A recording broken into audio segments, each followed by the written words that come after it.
Bismillahirrahmanirrahim. Assalamualaikum warahmatullahi wabarakatuh. Kami dari kelompok 7 yang beranggotakan 3 orang. Yang pertama yaitu saya sendiri, Nanda Abrian Prasetyo. Yang kedua, Nur Rahma Triastuti. Yang ketiga, Nurisya Putri. Langsung saja kami akan membahas tentang strategi organisasi Bulog dalam memperkuat ketahanan pangan. Baiklah, saya Nanda Abrian Prasetyo akan membahas yang pertama itu bab 1 pendahuluan. Latar belakang. Badan Logistik atau Bulog merupakan lembaga nasional yang berperan penting dalam menjaga pengadaan dan stabilitas harga beras pangan pokok negara. Bulog adalah menjaga kestabilan pasokan. Hal ini karena memberikan manfaat natural kepada perusahaan milik negara dan pejabat pemerintah, pertanian, tentara, dan pekerja, dan mempertahankan pasar pangan yang stabil melalui operasi pasar dan konsumen. Hal ini dilakukan dengan melindungi melalui harga yang stabil dan yang terpenting. Rumusan masalah.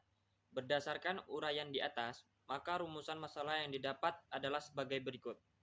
Yang pertama, bagaimana analisis lingkungan internal dan eksternal Bulog. Yang kedua, bagaimana analisis SWOT dari Bulog. Yang ketiga, bagaimana strategi yang diterapkan Bulog dalam memperkuat ketahanan pangan. Tujuan. Berdasarkan rumusan masalah di atas, maka tujuan dari makalah ini adalah sebagai berikut. 1. Untuk mengetahui analisis lingkungan internal dan eksternal. 2. Untuk menganalisis SWOT dari Bulog. 3. Untuk mengetahui strategi yang diterapkan Bulog dalam memperkuat ketahanan pangan. Manfaat. Adapun manfaat yang diharapkan dari makalah ini adalah sebagai berikut. 1. Untuk mahasiswa, terpenuhinya tugas makalah mata kuliah Manajemen Statistik Sektor Publik yang diberikan oleh dosen pengampu. 2. Untuk pembaca, menambah wawasan terkait dengan manajemen statistik sektor publik terkait dengan Bulog. Assalamualaikum warahmatullahi wabarakatuh. Perkenalkan, nama saya Nur Rahma Triastuti, NIM 20101043. Di sini saya akan melanjutkan presentasi dari kelompok 7. Saya akan membahas tentang analisis lingkungan internal dan eksternal dari Bulog. Keputusan Presiden nomor 103 yang dikeluarkan pada bulan September 2001 yang berisi tentang meresmikan perubahan Bulog menjadi badan usaha milik negara. Selanjutnya, pemerintah menerima hasil audit internasional khusus yang telah menjadi bagian integral dari LOI atau Letter of Intent atau surat yang menyatakan pernyataan resmi yang menguraikan pemahaman antara dua belah pihak atau banyak pihak yang dipertukarkan dengan IMF atau International Monetary Fund. Lalu di tahun 1999 kembali membentuk komite investigasi internal untuk melihat informasi internal dari Bulog itu sendiri. Penentuan kebijakan ini sangat bergantung dengan kebijakan yang berlaku. Status dan susunan organisasi internalnya diperiksa secara panjang lebar. Kemudian pada tahun 2001 dibentuk tim restrukturisasi Bulog atau tim restrukturisasi yang bertugas menentukan arah mana fundamental reformasi. Secara singkat, mengubah Bulog menjadi BUMN adalah cara yang paling tepat. Dengan keputusan tersebut, maka dikeluarkanlah Kepres nomor 103 tahun 2001 dan ditetapkan kebijakan peralihan Bulog dari yang lembaga nasional menjadi BUMN.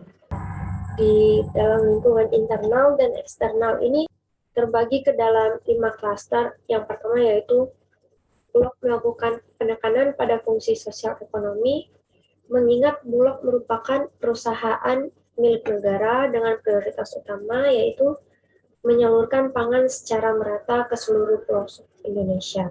Selain itu juga berfungsi sebagai penyetabil harga beras di pasaran. Karena fungsi ini telah mendarah daging di Bulog, mengingat upaya yang dilakukan Bulog tersebut, mengingat upaya yang dilakukan untuk menyalurkan beras miskin atau sering disebut raskin, yang menjadikan dampak sosial dari Bulog ini semakin besar. Sementara di saat ini masyarakat yang golongan miskin sudah sedikit jumlahnya, maka Perum Bulog sendiri mau tidak mau harus mengkaji kembali fungsinya dengan memprioritaskan fungsi bisnis non PSO. Yang kedua yaitu klaster lingkungan strategi yang dilakukan oleh Bulog sebagai organisasi parastatal ketahanan pangan, maka tetap harus tren ekonomi makro dan ketahanan pangan untuk memiliki pengaruh terhadap fungsi Perum Bulog itu sendiri. Namun nyatanya tren ini tidak secara langsung memberikan dampak yang baik kepada Bulog, di mana hal strategi yang dilakukan tersebut itu bergantung kepada kebijakan pangan yang ada di tingkat nasional maupun di tingkat internasional. Selanjutnya yang ketiga, klaster internal dari Perum Bulog juga turut mempengaruhi strategi seperti internal proses untuk memulai revitalisasi. Perum Bulog ini menjadi lebih baik dan lebih efisien. Dan pada intinya, inovasi merupakan hal yang paling penting dalam peningkatan daya saing secara internal dari Bulog. Terakhir, yang keempat, klaster politik, di mana strategi yang dikeluarkan Bulog bergantung pada bagaimana kebijakan politik yang dikeluarkan atau yang telah ditetapkan oleh pemerintah di masa itu. Sebagai contoh, kebijakan terkait dengan larangan keluar rumah dan juga bantuan berbagi kepada rakyat yang membutuhkan di tengah pandemi, sehingga dalam hal ini Bulog sebagai perusahaan pemerintah melakukan atau mengeluarkan kebijakan seperti memperbanyak raskin dan juga bantuan bagi rakyat yang membutuhkan di kala pandemi. Sehingga dalam hal ini Bulog sebagai perusahaan pemerintah melakukan atau mengeluarkan kebijakan seperti memperbanyak raskin, mempersiapkan ketahanan pangan Indonesia, walaupun di tengah pandemi, dengan mendukung petani-petani untuk bisa menghasilkan padi-padi atau hasil panen yang lebih baik. Selanjutnya saya akan membahas analisis SWOT dari Bulog. Itu ada dari IFAS, yang dimana IFAS itu adalah analisis faktor strategik internal, dan EFAS itu adalah analisis faktor strategi eksternal. Internal ada kekuatan dan kelemahan, sedangkan eksternal ada peluang dan ancaman. Yang pertama itu ada kekuatan, di mana pemasarannya menyasar kepada pasar dan bazar.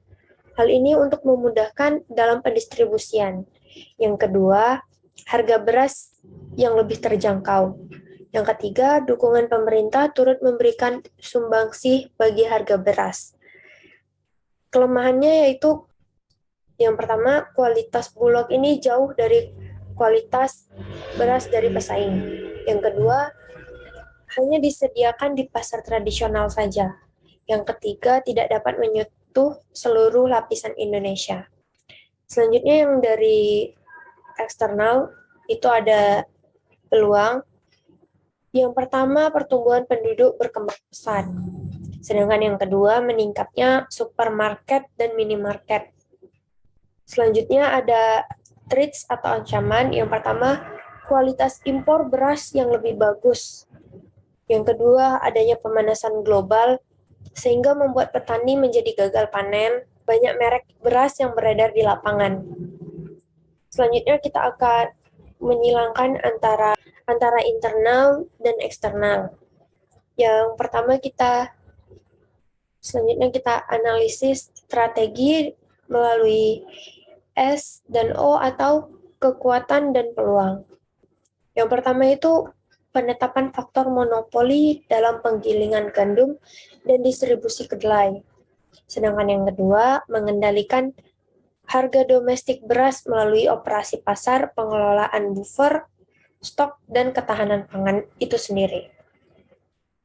Selanjutnya, kita ada strategi berdasarkan WO atau kelemahan dan peluang.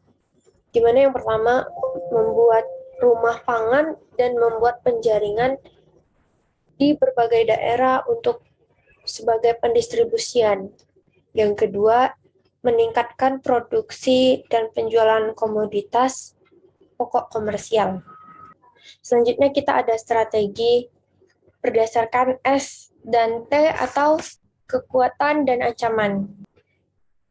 Yang pertama, adanya perlakuan yang sama pada perusahaan bisnis fed dan prinsip akuntansi yang diberlakukan. Yang kedua, meningkatkan kebijakan stabilisasi harga di tingkat petani bulog.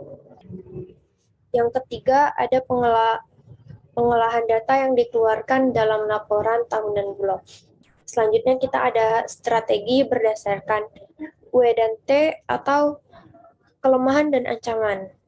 Yang pertama, mempertahankan isu untuk mengurangi beban keuangan bulog terhadap pengurangan pengadaan dan persediaan beras bulog.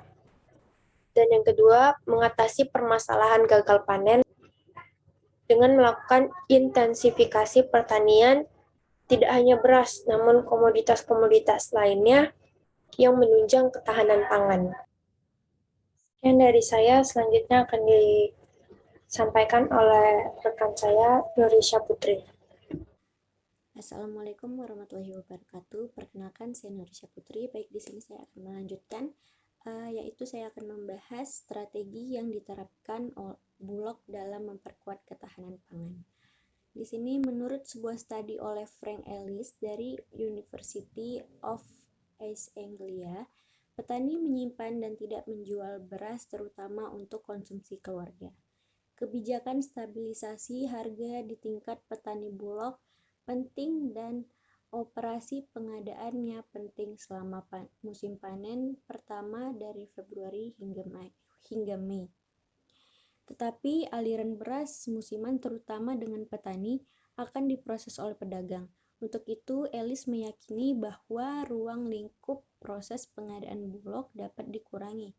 Pada tahun 1985, harga beras turun tajam akibat kekurangan kapasitas produksi bulog yang berarti bahwa pekerjaan bulog untuk menstabilkan harga di tingkat petani, khususnya di Jawa, harus fokus pada musim tertentu. Peran historis bulog dalam stabilisasi harga juga menunjukkan dampak dari peran tersebut dalam mendorong investasi dan pertumbuhan ekonomi.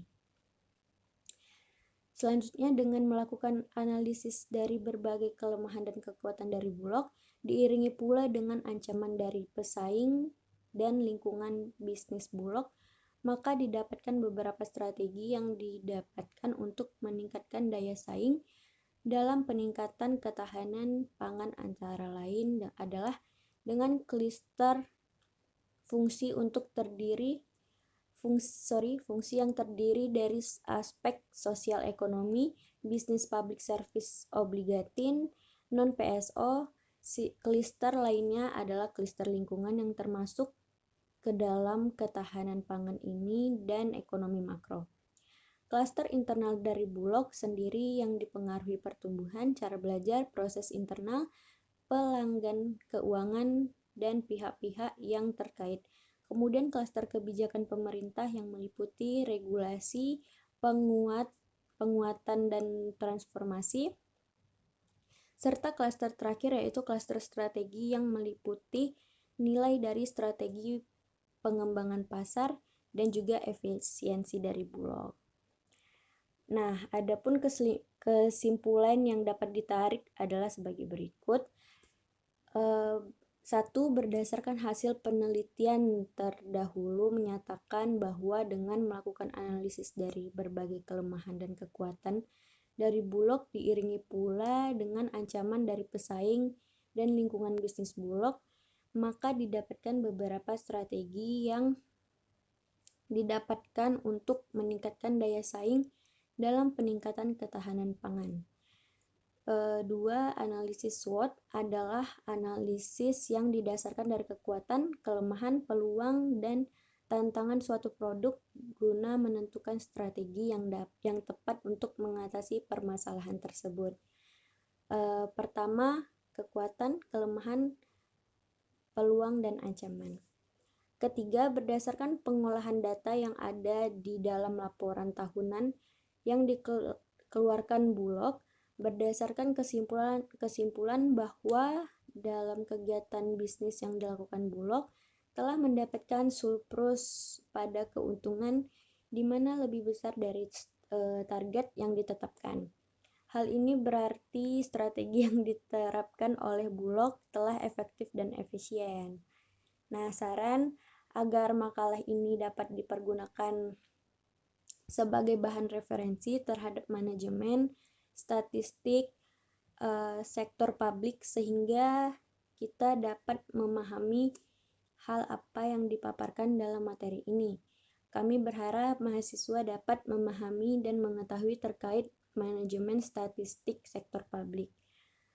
Mungkin dengan sedikit pembahasan dari makalah ini dapat membantu mahasiswa khususnya dalam mempelajari dan memahami tentang manajemen statistik sektor publik. Baik, sekian dari presentasi kelompok kami. Saya ucapkan terima kasih. Wassalamualaikum warahmatullahi wabarakatuh.